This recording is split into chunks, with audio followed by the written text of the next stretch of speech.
Lição de número 7. Quero ler com você aqui, texto bíblico básico, está em Eclesiastes, capítulo 11, do versículo de número 1 até o versículo de número 8. Lança o teu pão sobre as águas, porque depois de muitos dias o acharás. Reparte com 7 e ainda até com 8, porque não sabes que mal haverá sobre a terra. Estando nuvens cheias, derramam a chuva sobre a terra, e caindo a árvore para o sul, para o norte, no lugar em que a árvore cair, ali ficará. Quem observa o vento nunca semeará, e o que olha para as nuvens nunca cegará. Assim como tu não sabes qual o caminho do vento, nem como se formam os ossos no ventre da que está grávida, assim também não sabes as obras de Deus, que faz todas as coisas. Pela manhã semeia a tua semente, e à tarde não retires a tua mão, porque tu não sabes qual prosperará, se esta ou se aquela, ou se ambas igualmente serão boas. Verdadeiramente suave é a luz, e agradável é aos olhos ver o sol. Mas se o homem viver muitos anos, e em todos eles se alegrar, também se deve lembrar dos dias das trevas, porque hão de ser muitos.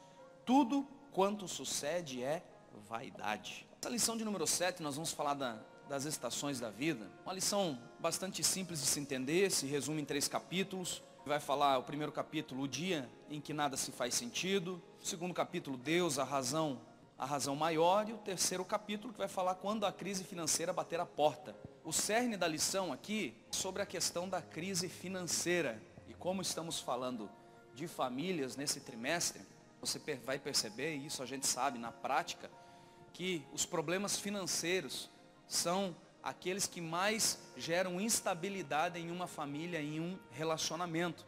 E aqui, o comentarista dessa lição escolheu o texto de Eclesiastes e a vida de Salomão para falar um pouco desse processo aqui, tá?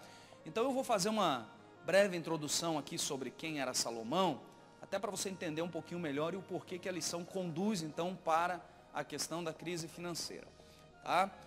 Salomão, vocês conhecem a história dele, mas eu quero fazer uma consideração, não está aqui, vou fazer uma consideração minha sobre ele, só para introduzir aqui. Salomão, filho de Davi, ele assumiu o reinado de Israel com mais ou menos 17 anos de idade. Tá? Os pormenores da história falam que Salomão, até pela sua, por ser muito novo, quando recebeu essa responsabilidade, ele passou um pequeno tempo assim de turbulência, um pouco conturbado, até iniciar efetivamente o seu governo. A história vai nos dizer na Bíblia que Salomão pediu sabedoria para Deus, você conhece, ofereceu 1000 sacrifícios, Deus se apresentou para ele aquela noite e disse: Salomão, me pede o que você quiser e eu vou te dar. E ele disse: eu quero sabedoria. Ele não pediu riqueza, não pediu poder, não pediu fama, até porque ele já tinha poder, já tinha riqueza, já tinha fama. Então ele pediu: eu quero sabedoria, porque eu preciso saber governar esse povo. E a Bíblia então nos diz que Deus não deu só a ele somente sabedoria, mas deu sabedoria, deu riqueza, deu poder, deu fama, muito mais além daquilo que ele tinha. E ainda disse o seguinte: Deus falou com ele: não vai ter homem igual você, não teve antes, não vai ter depois, você é único aqui nessa questão. Então, Salomão é conhecido como o homem mais sábio e mais rico de toda a terra. A Bíblia nos diz, queridos, que Salomão, ele consolidou o governo que o pai dele deixou para ele. Tornou um governo muito forte, um governo muito poderoso, se tornou o homem mais sábio de toda a terra, todo mundo recorria a ele para buscar conselho. A sua fama rompeu a expansão de terra, no sentido de que a sua fama chegou ao longe. Você até conhece a história, a rainha de Sabá veio, deu presente, ficou impressionada com a sabedoria dele, enfim. Salomão, ele excedeu em todos os aspectos. Cresceu em riqueza, cresceu em poder, cresceu em fama, cresceu em sabedoria. E segundo o comentarista da lição, nos diz aqui, depois, quando Salomão já era velho e até já tinha se arrependido da sua idolatria por conta de todos os seus casamentos e mulheres que teve, então ele escreve o livro de Eclesiastes. E aqui ele faz uma análise da vida do ser humano e ele chega à seguinte conclusão: tudo é vaidade, que está aqui no tópico de número 1. O dia em que nada faz sentido. Salomão, cansado já da sua vida, cansado de toda a sua luta, de tudo aquilo que ele conquistou, como o seu reino excedeu, como cresceu, ao final da sua vida, segundo o comentarista aqui, ele já cansado, ele para escrever Eclesiastes, e aqui ele faz algumas reflexões sobre a vida do ser humano, como é que a vida se inicia, como é que se conclui, e ele chegou aqui a algumas conclusões, tá? Então, Eclesiastes capítulo de número 1, lá o versículo 8 e 9, vai dizer o seguinte: todas essas coisas se cansam, tanto é que ninguém o pode declarar. Os olhos não se fartam de ver e nem os ouvidos de ouvir. O que foi, isso é, e o que há de ser, o que se fez, isso se tornará a fazer, de modo que não há nada de novo debaixo do céu. Depois que Salomão observou a sua própria história, a história daqueles que estavam à sua volta, e tudo o que acontecia, ele chegou a essa conclusão que tudo é vaidade, que sempre são as mesmas coisas. Mas o que é a vaidade? Vaidade é aquilo que é vão, que é passageiro, que é ostentador, mas que passa. Isso é vaidade. E aqui no tópico de número 1, falando sobre o dia em que nada faz sentido, Salomão, ele chega a essa conclusão, que tudo é passageiro. Tem uma ostentação, por exemplo, a riqueza, o poder, a fama, até mesmo a sabedoria. Há uma ostentação para isso, mas tudo isso aqui passa. Até porque o ser humano não é eterno, ele é efêmero, ele é passageiro. E Salomão, no decorrer da sua vida, ele sempre procurou alcançar a plenitude para encher a sua alma, sabe? Ele procurou se completar, procurou obter, procurou viver com intensidade, procurou, sabe, ter sempre do melhor. E o texto aqui da lição vai falar, que lá no capítulo 1.1, sobre os descaminhos. Salomão, nessa ansiedade de conquista, nessa ansiedade de ter, nessa ansiedade de possuir, nessa ansiedade de fartar a sua alma, ele compartilhou aqui algumas coisas sobre alguns caminhos que ele tomou, e ele chegou à conclusão que nada daquilo ali supriu a alma dele, supriu a necessidade dele. Vai falar aqui, nos descaminhos, pode-se afirmar que, em certo sentido, o filho de Davi possuía uma alma inquieta e que não media esforços para encontrar aquilo que procurava. E movido pela agonia das incertezas, ou seja, de ter a sua alma saciada, ele percorreu esses muitos descaminhos. Quais são os descaminhos? O da alegria fugaz, ou seja, do saciar, do prazer nos relacionamentos sexuais. Ele procurou se saciar, procurou se completar nos muitos relacionamentos, e ele chegou à conclusão: isso aqui é vaidade, é passageiro, não sacia a minha alma. O que mais? Qual foi o caminho que Salomão também provou, tomou? O do torpor promovido pelo ópio, ou seja, ele provou das melhores bebidas, sabe? Ele imaginou, desejou e provou a bebida no sentido de se alegrar, no sentido de se autocompletar. Então, Salomão chegou à conclusão que a bebida também, ela alegra o coração, mas não satisfaz a alma. Ele também seguiu o descaminho da sedução das imperiosas realizações. Se teve um homem que construiu muitas coisas, muitos empreendimentos, foi Salomão.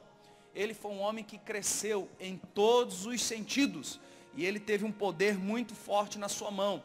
Cresceu, conquistou, empreendeu, construiu, mas ele chegou à conclusão que todas as construções, toda a riqueza, todo o seu império, toda a sua fama e todo o seu poder não era algo também que lhe completava, ele trazia plenitude de vida. Ele também fala do descaminho, da segurança nas riquezas, a falsa segurança nas riquezas. A riqueza é bom, é muito bom, a riqueza produz o luxo, produz conforto, é bom para o ser humano, claro que é bom. Você pode me dizer: pastor, eu não concordo com a riqueza. Então, se você não tem satisfação com a sua riqueza, dá para a gente que a gente vai saber aproveitar isso aí, tá? Então a riqueza é muito bom, é claro, e ele teve, e nós temos que ter também. Nós temos promessa de ser o povo mais abençoado da terra, mas o que nós temos que entender é que a nossa segurança é falsa quando nós depositamos nas riquezas. As riquezas são boas, mas não completam a vida do ser humano. Se isso fosse verdade, não teria um monte de gente rica, insatisfeita e infeliz. Então Salomão fala sobre esse descaminho, o descaminho da falsa segurança na riqueza. E ele também fala aqui dos relacionamentos conjugais. Salomão teve muito gado, teve muito camelo, teve muito cavalo, teve muita riqueza, teve muitos servos à sua disposição, teve muita construção, muito empreendimento, muita fama, muita sabedoria. e ele também teve muitos casamentos, fazia alianças com outros reinados, casava-se com as filhas de outros reis e trouxe para si muitas mulheres, muitas esposas e muitas concubinas, e isso aqui foi um descaminho para a vida dele, que foi isso aqui que levou ele à idolatria, a se afastar do Senhor, e por final, no final da sua vida, ele olha para tudo isso aqui, e ele vê que por mais que ele teve diversos relacionamentos, diversos casamentos, tudo isso aqui para ele gerou um transtorno muito grande, e ele considera como vaidade. Então, o ser humano, no sentido geral, ele busca se completar, se alegrar, ser feliz nessas coisas, nos relacionamentos sexuais, na bebida, no dinheiro, nos bens, nas riquezas, entre tantas outras coisas. E Salomão, o homem mais sábio da terra, ao final da sua vida, já cansado de tudo isso aqui, ele deixa essa consideração: tudo isso aqui é vaidade, ou seja, é vão, é passageiro, gera para você uma alegria, gera para você uma satisfação, mas tudo isso é momentâneo, vai passar, é uma ostentação e ao final de tudo é vaidade. E concluindo que isso aqui é vaidade, ali no tópico de número 1.2, ele fala da vaidade das vaidades, ou seja, aquilo que tem pouca duração e que é vã. Aí ele faz uma análise na sua própria vida, daquilo que ele viveu, daquilo que ele errou, e ele também faz uma análise da vida dos seres humanos que o cercam, e ele chega a algumas conclusões. Olha, os sábios e os tolos têm o mesmo fim, porque assim como morre o sábio, morre o tolo também. O trabalho árduo de um homem pode ser herdado por um irresponsável. O homem trabalha para subsistir e subsiste para trabalhar, ou seja, que vantagem ter o trabalhador naquilo que trabalha. Não raramente a maldade sobrepuja a justiça. Ele está fazendo algumas considerações. A injustiça sobrepuja a justiça. Homens e animais têm o mesmo destino. Claro, tem diferença. Um tem alma, outro não tem. Mas eles têm o mesmo destino. Vão morrer, vão virar pó e para a terra vão voltar. Aí ele faz a seguinte consideração ali. A história parece não mudar. Opressores oprimem e oprimidos sofrem opressão. Riquezas não são capazes de satisfazer os corações insaciáveis. E não há garantia nas riquezas. Então Salomão está fazendo aqui uma consideração sobre essas vaidades, além da sua própria vida, dos caminhos errados que ele tomou, no sentido de achar que isso traria uma alegria permanente para ele, mas não trouxe porque é vão, que é passageiro. E depois ele olha o exemplo para aqueles que estão à volta e ele chega à conclusão: todo mundo vai ter o mesmo fim, as mesmas coisas vão acontecer, sabe? O homem vai morrer, haverá injustiça, haverá sofrimento e assim por diante. Então, Salomão, de posse desse entendimento, depois de toda essa análise, aí nós chegamos aqui no tópico de número 2, ele conclui que não tem como o homem ser feliz sem Deus na sua vida. Ele pode conquistar riqueza, ele pode conquistar poder, ele pode conquistar fama, ele pode se relacionar com as mulheres mais lindas, ou as mulheres se relacionar com os homens mais atraentes, mas tudo isso aqui é vão, é passageiro. Mas agora com Deus nós nos tornamos pessoas felizes, completas, satisfeitas, porque Deus é o que sustenta a nossa vida. Você vai ver ali no tópico 2, que ele diz o seguinte ali, ó, em Eclesiastes capítulo 2, versículo 24 e 25. Você está me acompanhando aqui no que eu estou falando? Está conseguindo entender? Amém? Então, tá? Ali no Eclesiastes capítulo 2, versículo 24 e 25, que está considerado aqui no tópico 2 da lição, vai dizer: não há nada melhor para o homem do que comer, beber e fazer com que a sua alma goze o bem do seu trabalho. No entanto, vi também que isso vem da mão de Deus, pois separado deste, ou seja, separado de Deus, quem pode comer ou quem pode se alegrar? É aqui que Salomão está dizendo: eu posso construir diversos empreendimentos, posso viver tantas coisas, construir tantas coisas, adquirir tantas coisas, me satisfazer os prazeres da minha carne, mas eu chego à seguinte conclusão: sem Deus não há alegria. E Salomão tinha propriedade para falar sobre isso, porque ele foi o homem mais sábio, e ele já estava ao final da sua vida aqui, cansado de tudo aquilo que viveu, e ele chegou a essa conclusão: sem Deus não há alegria nenhuma. E agora no tópico 2.1 ele vai falar dessas percepções com Deus, o que é que o homem vive. Veja, no tópico 1 ele falou, tudo que se conquista, vaidade, passageiro. Agora no tópico 2, Com Deus, a alegria e algumas coisas a serem consideradas. O que são essas situações a serem consideradas? Vou citar pelo menos duas delas aqui. As percepções que Salomão teve daquilo que é bom em Deus. Primeiro, compartilhar a vida com outro, familiares ou amigos, alivia os problemas decorrentes da solidão. Todavia, apenas o Criador, a terceira dobra do cordão, pode fazer a aliança estabelecida entre duas pessoas não se romper com facilidade. E o outro tópico que eu vou citar aqui, o relacionamento conjugal firmado no amor ganha sentido em Deus. O que Salomão estava dizendo aqui? Só para você entender essa ligação dessa lição aqui e depois para partir para a parte financeira ali, da crise financeira. Salomão estava dizendo aqui, em Deus, ou melhor, no mundo, por mais que temos, não somos completos. Em Deus, sim, somos completos e somos felizes. E duas coisas que Deus proporciona ao homem aqui, para se tornar feliz, é o relacionamento com pessoas, amigos e familiares. E por fim, o casamento, ou seja, a constituição da família. Quando ele está falando aqui em Eclesiastes 9:9, eu vou ler aqui para você, só para você acompanhar o que ele está dizendo aqui, Eclesiastes capítulo 9, versículo 9, sobre a questão da família. Ele diz o seguinte, aquilo que Deus deu de bom ao ser humano está aqui. Goza a vida com a mulher que amas todos os dias da vida da tua vaidade, os quais Deus te deu debaixo do sol, todos os dias da tua vaidade, porque esta é a tua porção, nesta vida e no teu trabalho que tu fizestes debaixo do sol. Ou seja, aquilo que em Deus você tem como pleno para a sua vida, que vai te trazer satisfação, que vai te trazer alegria, é a construção de uma família. E claro, com a mulher que Deus te deu, com o homem que Deus te deu, e depois posteriormente com os filhos, enfim. Tá? Então o que Salomão está falando sobre as percepções aqui, a partir do referencial divino, que aquilo que Deus tem de melhor para nós, não é só a riqueza, não é só o poder, não é só a fama, não é só a sabedoria. O que Deus tem de melhor para nós é a nossa família. A nossa recompensa como homens é gozar da nossa vida com a mulher que Deus nos deu, e vice-versa. Então isso aqui é a percepção daquilo que é bom para nós, sabe? Daquilo que vai nos completar, que vai nos trazer alegria.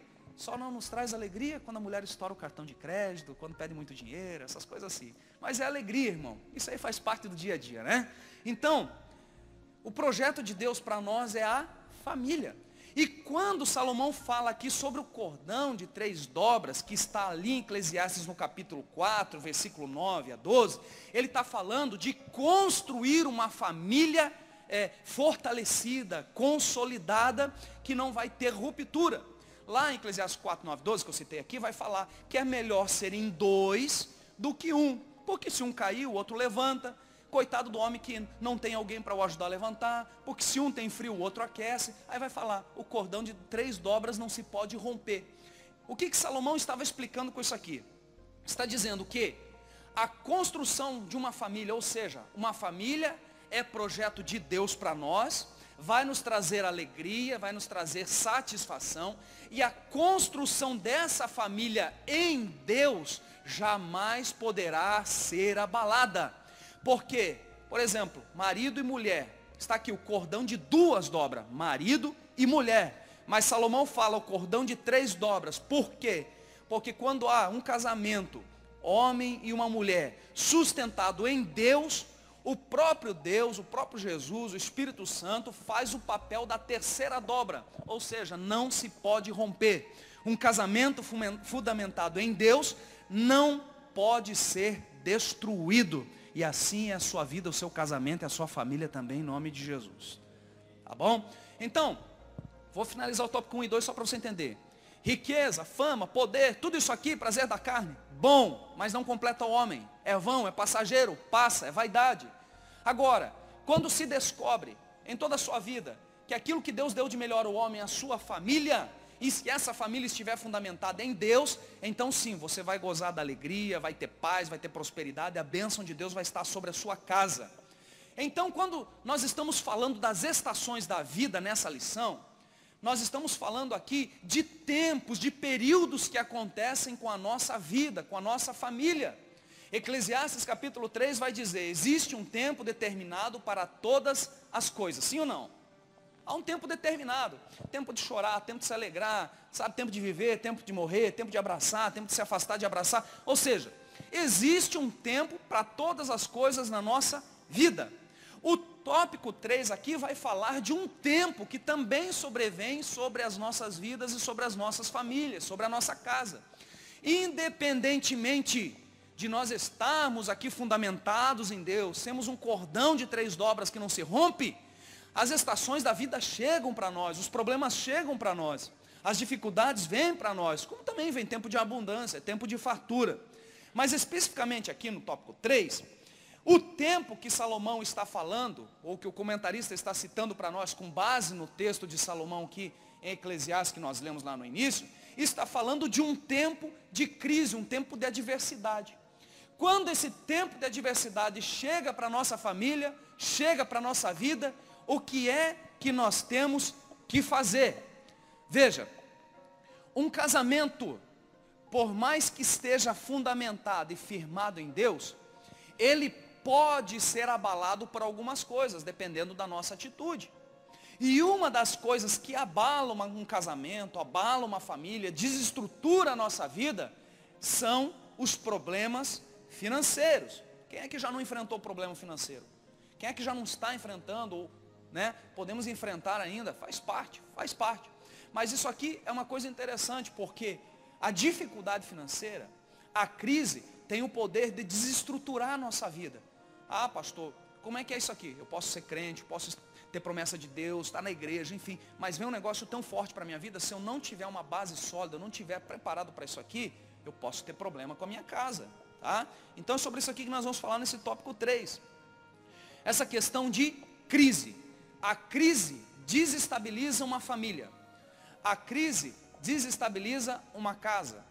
A crise pode desestabilizar o homem, desestabilizar a mulher e desestabilizar o casamento. Lá no tópico 3.1 vai falar o que é crise. Crise deriva-se do verbo grego krino, que significa separar, distinguir, decidir, julgar. Na medicina, trata-se do momento que determinará a evolução de uma doença, seja para cura ou seja para morte.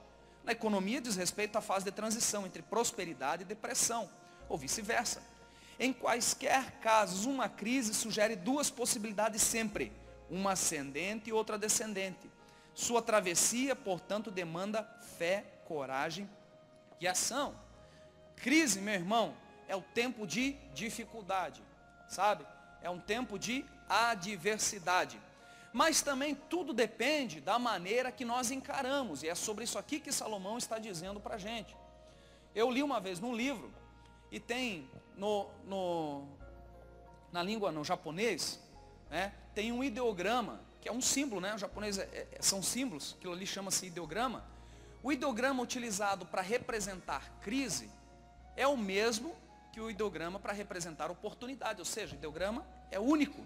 E ele representa tanto crise, como também representa oportunidade. Depende da maneira que se interpreta e se vê as coisas. Eu pergunto a você, passar por crise é ruim, sim ou não? Claro que é. Mas a gente tem que enxergar também aquilo que é bom no meio do ruim.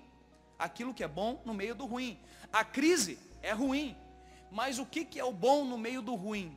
O bom no meio do ruim é enxergar as oportunidades para evitar ou para sair de situações como essa.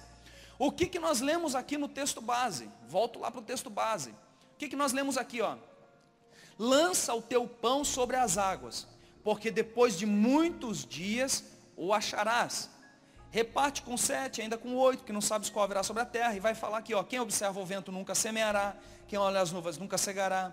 Assim como tu não sabe o caminho do vento, não sabe como se formam os ossos no ventre. Vai dizer, semeia tua semente amanhã e à tarde não retire tua mão, porque você não sabe qual vai prosperar, se é esta ou aquela.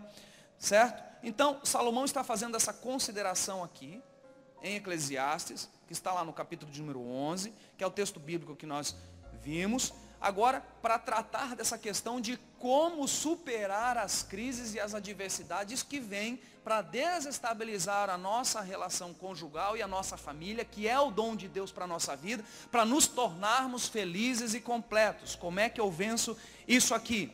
O tópico 3.2 vai dizer investimentos diversificados. O 3.3, fé e incertezas. E o 3.4 vai falar sobre trabalho constante. Como é que Salomão nos ensina a vencer as crises ou evitá-las? Está aqui, capítulo 11, versículo de número 1. Lança o teu pão sobre as águas, porque depois de muitos dias o acharás. Reparte com 7 e ainda com 8, porque não sabes que mal haverá sobre a terra. A interpretação disso aqui, geralmente se faz em relação à utilização da generosidade, é o que o comentarista da lição está colocando. Quando a gente fala aqui sobre repartir, a primeira ideia que vem à mente é a generosidade. Esse entendimento está errado? Claro que não, porque a Bíblia diz que a generosidade nos fará prosperar. A alma que é generosa, ela prosperará, é promessa de Deus para a nossa vida. Então esse entendimento está errado? Não, está correto. Mas o entendimento que se dá a esse texto, para esse contexto aqui, de crise, é de que nós precisamos ter um entendimento que a nossa família não pode ficar desamparada na vida. Para que ela não fique desamparada, nós temos que ter sabedoria e estratégia para que possamos gerar um futuro de segurança para a nossa família. Se a nossa família tem segurança, se a nossa família está suprida, se a nossa família está bem, o restante vai bem e a gente alcança essa alegria tão desejada, tá certo? Como é que se faz isso? Vou explicar para você aqui. Nesse versículo 2 sobre repartir, o entendimento que nós temos para esse contexto aqui, é de que repartir aqui com um e com outro é o entendimento de saber fazer os investimentos em diversas áreas da vida, para que você não fique desamparado. Eu estava falando aqui com um irmão nosso aqui sobre a questão da pessoa que é rica. Você já viu, vamos pegar a realidade econômica que vivemos atualmente. Houve um tempo na economia que o pobre ascendeu, melhorou de vida, sim ou não? Melhorou, não melhorou? Melhorou, começou a adquirir e tal, né? Houve aí uma ascendência da classe média, né? Hoje há uma instabilidade econômica, mas isso aqui é passageiro, depois eu vou explicar para você também não ficar desesperado com isso. Há uma instabilidade econômica, e o que se vê num primeiro momento é o pobre ficando mais pobre, a classe média sofrendo. Agora o rico continua sendo rico. Você dificilmente vai ver um rico que fica pobre, a não ser que seja mau administrador daquilo que se tem.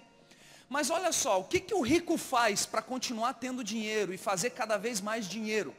O rico, ele pulveriza os seus investimentos em diversas áreas. Ele investe em várias áreas. Para quê? Para não ficar refém de uma única situação. É isso aqui que o texto está dizendo para nós. Lá no tópico de número 3.2, investimentos diversificados. E o que Eclesiastes 11, versículo 2, fala sobre isso. Investimentos diversos em diversas áreas.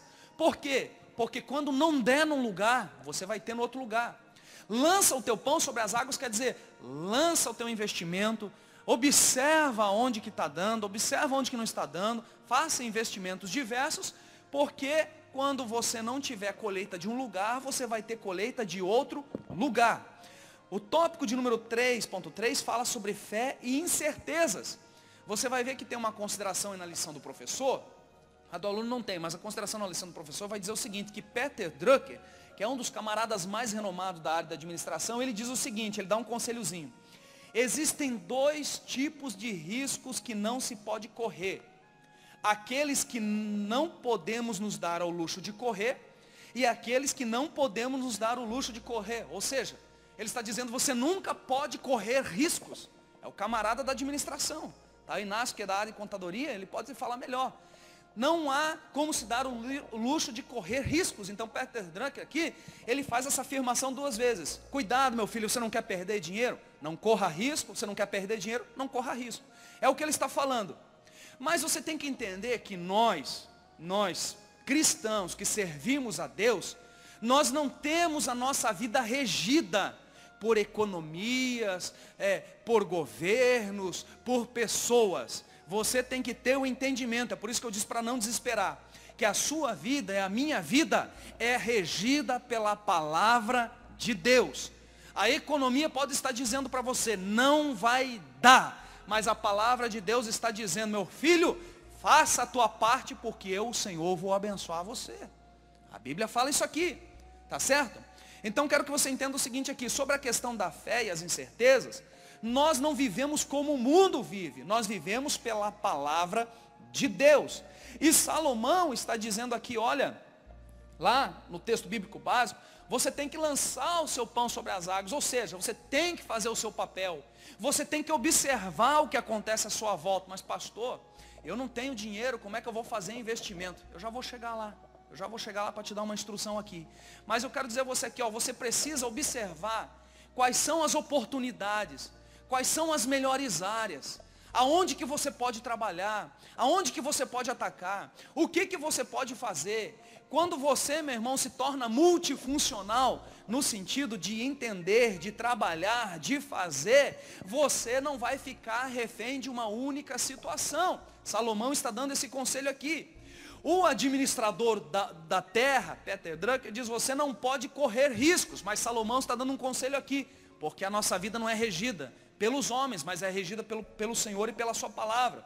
Ele está dizendo o seguinte aqui, ó, as nuvens cheias derramam a chuva sobre a terra, e está dizendo, quem observa o vento nunca semeará, e quem olha para as nuvens nunca semeará. Ou seja, nós não podemos nos intimidar, nós temos que ter a certeza que o nosso Deus vai mandar chuva para abençoar a nossa terra, e a nossa terra vai produzir. Ou seja, se você empregar esforço no seu trabalho, se você lutar para fazer o melhor, se você trabalhar, se você construir, querido, independente do que aconteça para os outros e para os ímpios, Deus vai abençoar você, a tua terra vai ser produtiva, você vai prosperar e você não vai ter falta de nada, porque a palavra de Deus promete isso para a sua vida. Amém? Então, nós não podemos viver intimidados com aquilo que nos cerca, mas nós, pela palavra, nós precisamos plantar nossa semente. Nós não podemos ficar esperando que o melhor tempo, a melhor oportunidade, o melhor momento chegue. Até porque quando se fala de semeadura, e você já sabe isso aqui de trás para frente, frente para trás, a semeadura é o momento mais difícil para um agricultor. Porque é o período, meu irmão, onde já há uma escassez, ele está com a semente contada para lançar sobre a terra, é período de sacrifício. A colheita que ele teve anteriormente já chegou ao final, ele está com as sementes preparadas, ele vai semear para que essa terra venha produzir. Agora, se você tem semente, não planta, você vai ficar só com a semente. Salomão está encorajando, se você precisa semear, você precisa lutar, você precisa ter uma continuidade. Por isso que ele está dizendo aqui, ó, semeia a tua semente, à tarde não retire tua mão, porque tu não sabes qual prosperará, se esta, aquela ou ambas igualmente serão boas. O que ele está dizendo? Trabalho, investimento, semeadura, luta e esforço. E pela palavra de Deus nós seremos abençoados, porque a chuva virá sobre a nossa terra. O tópico 3.3 fala sobre isso aqui. Nós não vivemos regrados pelo mundo, mas vivemos regrados, a nossa vida acontece segundo a palavra de Deus. Agora no 3.4 fala sobre esse trabalho constante. O sábio conclama o investimento continuado. Pela manhã semeia a semente, e à tarde não retire tua mão, pois não sabemos qual dos terrenos ou sobre quais lançamos as nossas expectativas fará brotar o fruto pretendido. O fato de já termos plantado não nos exime da responsabilidade de continuarmos lançando os nossos grãos à terra. O que Salomão está dizendo? Segundo Eclesiastes, empregamos esforço, lançamos nossa semente, investimos em diversas áreas ou atacamos diversas áreas, precisamos ter esse entendimento para ver, para que a semente ou para que o esforço que nós venhamos plantar venha trazer um resultado para a nossa vida.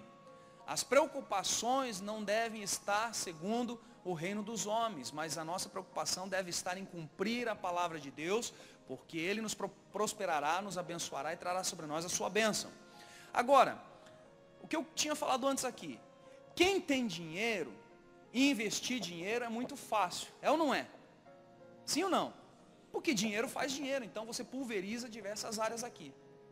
Salomão está dando esse conselho. Ele foi um homem que teve muito dinheiro. Então, ao final da sua vida, ele chegou a essa conclusão: tudo é passageiro, tudo é vão. O melhor que Deus tem para nós é a nossa família, é a gente gozar o bem do nosso trabalho, se alegrar com a nossa casa, com a nossa família, com a nossa mulher. Mas agora, para que essa alegria seja plena, elas precisam estar bem consolidadas, precisam estar bem supridas, sabe? A nossa casa tem que ser bem administrada. O que vem para abalar a nossa casa, vem para abalar essa aliança, são as crises, sejam financeiras ou nas outras áreas. Mas no que tange crise financeira, existem os conselhos aqui para que você venha se sobressair delas. Primeiro, se você tem dinheiro, invista em diversas áreas. Se você não tem dinheiro, você vai investir o seu esforço e vai fazer algumas coisas aqui para que o seu contexto mude. Terceiro lugar, eu já volto no segundo, você vai continuar trabalhando, vai lançar a sua semente, não vai desistir, vai acreditar que Deus vai abençoar você, porque a palavra garante. Você não vai ficar preocupado pelo que o mundo está dizendo, mas você vai ficar preocupado em obedecer a palavra, e a palavra vai trazer a bênção de Deus sobre a sua vida. Agora eu quero dar 3 conselhozinhos aqui para você, que eu estou colocando em prática na minha vida. Eu vi num livro, e é verdade, a gente sabe, mas a gente não consegue fazer. Então, se você não tem dinheiro, quer ter dinheiro, sabe, eu quero deixar esses 3 conselhos aqui, porque quem falou sobre isso aqui, tem autoridade para falar sobre isso aqui, então eu coloquei em prática na minha vida.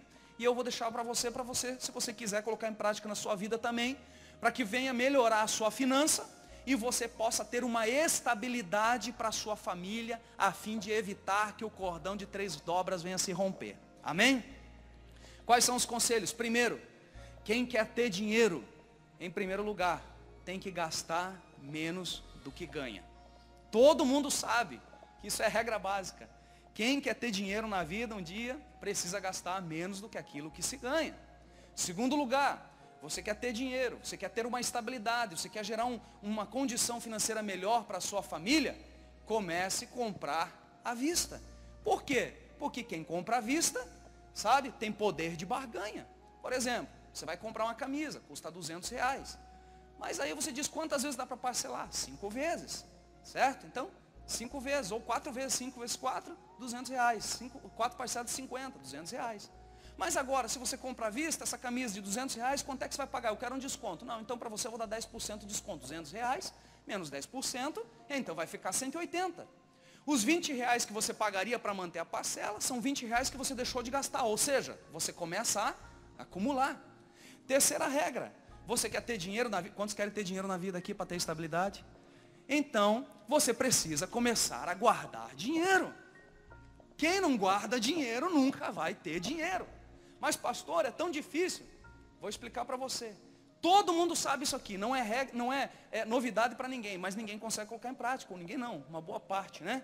Então, como é que eu vou começar a gastar menos do que aquilo que eu ganho? Como é que eu vou começar a guardar dinheiro se eu não consigo fazer sobrar dinheiro? Começa por aqui.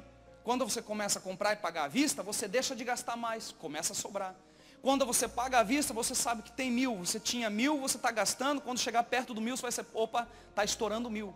Quando você está no cartão, você passa do 1.000 e depois você tem que recuperar esse prejuízo. Então, eu tenho 1.000, tenho 1.000 na minha mão, estou gastando tal, não vou gastar isso aqui, sobrou 100. Quando começar a sobrar 100, você começa a guardar. Então a regra se cumpre. Compro à vista, pago à vista, deixo de perder dinheiro.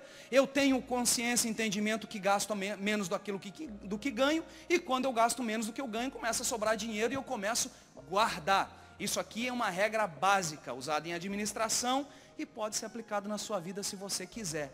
Agora, até o pastor Davi falou um negócio interessante comigo esses dias, de um pastor que juntou muito dinheiro. Mas juntou, meu irmão, porque ele é sábio na administração da sua finança. E isso é verdade. Quando nós formos sábios em administrarmos aquilo que temos na nossa mão, nós vamos ter estabilidade, vamos viver bem com a nossa família, vamos alcançar alegria, felicidade e a bênção de Deus será sobre a nossa vida. Agora, você quer estourar com a tua família, meu irmão? Permita o diabo vir arrebentar com a tua finança. Aí você começa a ser desestruturado e desestabilizado, tá bom? É só um conselhinho prático, não está na lição, mas que eu vi, achei muito interessante, estou aplicando na minha vida. Em nome de Jesus, eu creio que vai dar certo para mim, vai dar certo para você também, e você vai ser muito abençoado em nome do Senhor. Conclusão. Uma vez que não é possível dissociar as partes de um todo, sem que haja prejuízo para uma delas, caso pretendamos viver a plenitude do amor de Deus ainda nessa vida, precisamos aprender a responder às demandas do cotidiano, conforme estas se nos apresentarem. Espiritualizar as necessidades financeiras equipara-se à tentativa de psicologizar a fé ou à tentativa de preencher os vazios da alma com efemeridades. Ou seja, meu irmão, nisso aqui não há espiritualidade nenhuma no que trata a finança. É razão, é 2 mais 2 igual a 4 e 2 menos 1 igual a 1, sabe? É razão. Somente a partir de plena apreensão dessa consciência salomônica, que entende que há tempo para todas as coisas debaixo do céu, será possível ao indivíduo alegrar-se no dia da alegria e entristecer-se no dia da dor sem medo. Que Deus nos livre da nossa ignorância e que Ele nos permita chegar ao final da vida convictos de que nem tudo é vaidade. Para tanto, a despeito das nuvens, estejamos dispostos a investir incansável e prudentemente naquilo que não se pode ver, pois fiel é aquele que prometeu. Meus irmãos, eu termino esse texto aqui dizendo o seguinte: porque há esperança para a árvore que, se não for cortada, ainda se renovará e não cessarão os seus renovos. Vou aplicar isso aqui para a nossa realidade. Independente aos erros que cometemos, independente às falhas que tivemos, independente aos desperdícios que promovemos na nossa vida, independente ao que estamos vivendo, sofrendo hoje, por conta de uma falta de entendimento, de sabedoria, ou por causa das fatalidades da vida, você precisa entender que ainda há esperança, ainda haverá renovo. Deus vai abençoar você, Deus pode mudar a sua história, Deus vai abençoar a sua família, Deus vai liberar um tempo de paz, de prosperidade para você, para que você venha gozar daquilo que Deus deu de melhor a você, que é a sua família, com paz, com estabilidade e com aquilo que há de melhor, a abundância sobre a tua casa, em todas as áreas da sua vida, em nome de Jesus. E você que recebe isso, diga um amém e se coloque de pé nesse momento. Não há complexidade nenhuma nessa lição. Salomão só faz uma introdução, dizendo que tudo aquilo que ele viveu é passageiro e que sem Deus não há alegria nenhuma. E o que Deus pode dar de melhor ao ser humano é a sua família. E a sua família precisa estar blindada com o nosso cuidado para que venhamos desfrutar do que Deus tem de melhor para nós. E a família é blindada quando nós usamos de sabedoria e administramos bem a nossa casa, o nosso lar e principalmente a nossa finança, que é uma das áreas que mais atinge e desestrutura as famílias, tanto no secular quanto na igreja. Mas eu não tenho outra palavra para finalizar a não ser essa: Deus vai abençoar vocês poderosamente em nome de Jesus.